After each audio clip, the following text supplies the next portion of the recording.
叫人俾多啲掌聲佢細佬張崇德。其實咧，我嗰日睇做歌手咁耐咧，我成日覺得我做歌手係有啲使命感，除咗要帶好歌俾大家之外，我覺得亦都係一個正確人生觀。我記得喺人生裏邊咧，經歷咗好多嘢。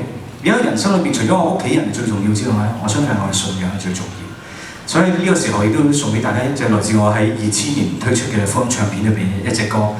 其實點解今日會揀呢隻歌咧？就係因為喺10幾年前咧，我拍一部歡電影叫《極度智能》嘅時候咧，就係嚟溫哥華呢度取景。所以今日再一次嚟到溫哥華呢個地方，喺度送俾大家呢隻歌，就係嗰隻電影裏邊嘅主題曲《上帝聽禱告》，希望你中意。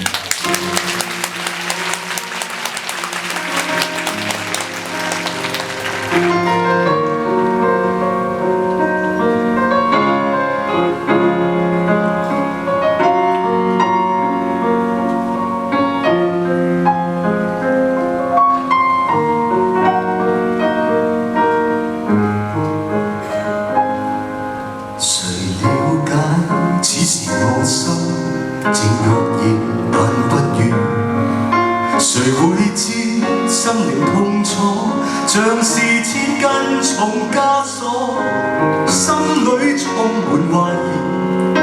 世界像是靜止，唯獨你是我一生的效義。上帝聽禱告，我在禱告，他的愛永不止息。我看前路極灰暗，就讓神為我指引，我願讓他知道，靠着神可改變。上帝甘心為我犧牲，他的必會聽我禱告。